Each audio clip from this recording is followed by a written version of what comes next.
Hi guys, welcome to the SetrocJC channel. If you're new here, the aim of the channel is to provide light-hearted entertainment. It's not in any way designed to upset people, but obviously a lot of the subjects that I will be covering are controversial, and I will have strong opinions on these subjects, hence the video. Therefore, please listen to a few before you judge too much. Today's topic is going to be about cyclists and cycling in general. So I drive to work, mostly along main roads, some residential roads, and because summer's coming, there are obviously a lot more cyclists on the road. Now I find cyclists to be pretty annoying, to be honest. I find that they get in the way. I find that I'm continually having to risk my life trying to get around them in the mornings.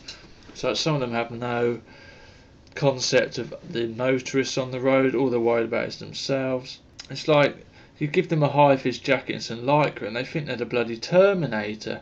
They're swerving in and out when they come to potholes. They're blooming got they don't worry about traffic lights. Traffic lights don't worry them. They're straight through them half the time. I'm just sick of having to risk my life to get round these people.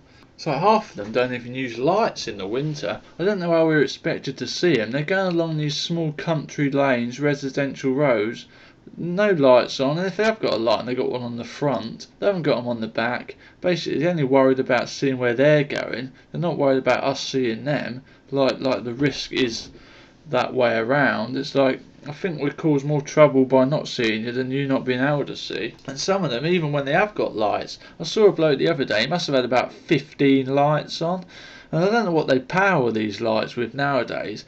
When I had a bike when I was younger, about 4 when everyone else had bikes, the batteries used to last about 3 days, and they used to be, a candle has more light than them.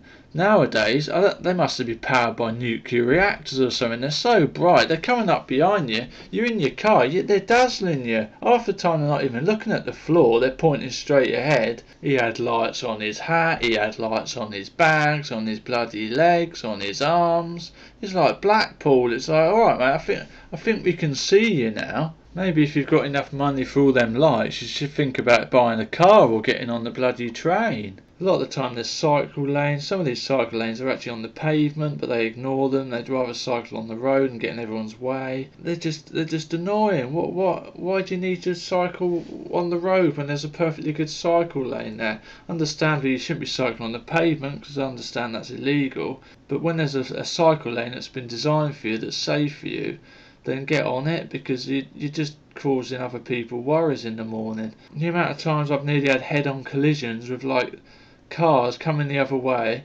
is ridiculous. Why should your cycling have to ruin my morning and put my life at risk? And if you want to do it, do it where you should be doing it. So they come up to a roundabout and the swift look over the shoulder, and then the old arm of God comes out to the right or the left. And the arm of God, basically, for people who haven't come across it, is basically the arm straight out, and 0.25 seconds later, they're basically in the middle of the road. You're behind. You've gone from 25 mile an hour to 5 mile an hour in a split second in order to not crush them. It's like, have a bit of have some road etiquette. Don't just pull out into the middle of the road.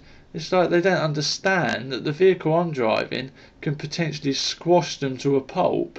Don't do it. What's wrong with you? Have a bit of consideration. If you're going to pull out, wait. You can stop a bike, You don't just have to carry on. It's like once they're on it, they're scared to stop in case something happens. It's like, just pull over, wait until there's no traffic coming, then go round the roundabout.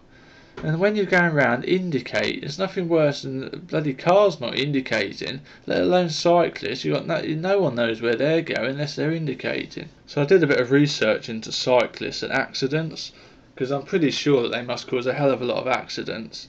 But surprisingly, when you look online, when you Google for accidents caused by cyclists, statistics, stuff like that, you just get to these websites that are clearly written by cyclists. So they're all biased. They're all saying that the motorists are the ones that cause all the accidents, and they're all bloody clean as a vicar's sheets. They don't do anything wrong.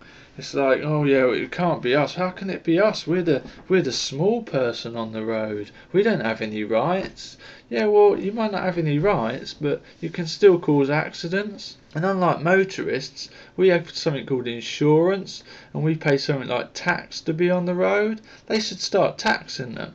We'll see how happy they are to cycle then when they've got to pay over 200 quid a year to get on the roads like we have. They're quite happy to slow everyone down who's paid the tax and has the insurance, but I bet they wouldn't be happy to pay for it themselves. And another thing is, they're also self-righteous. It's like, yeah, I cycle to work, I do this, I do that, I'm saving the planet, I'm reducing the carbon footprint. No, you're not. You're not reducing the carbon footprint. All you're doing is getting in everyone's way. If anything, you're increasing it, because I'm having to slow down and accelerate and bloody swerve in order to get round you. So that's causing more pollution from my car and everyone else's car.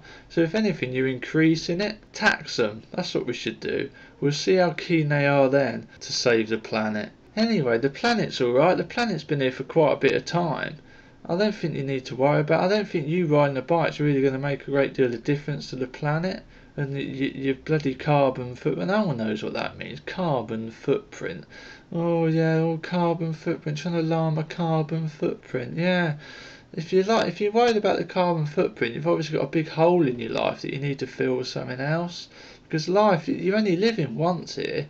No one's going to be worried about what mess you made or how high your carbon footprint is once you're gone, so I won't worry about it now. The last thing I want to do is lying on my deathbed going, oh yeah, I could have had a better life, but because I was too worried about my epoxy carbon footprint, I didn't do half the stuff I wanted to do. I was scared to fly in a plane. I never had a decent car because I was too worried about my carbon. Bollocks for your carbon footprint. Just get on with your life and live it. Hi guys, thanks for listening. Hit like if you found this video entertaining, and please hit subscribe to hear more from me in the future.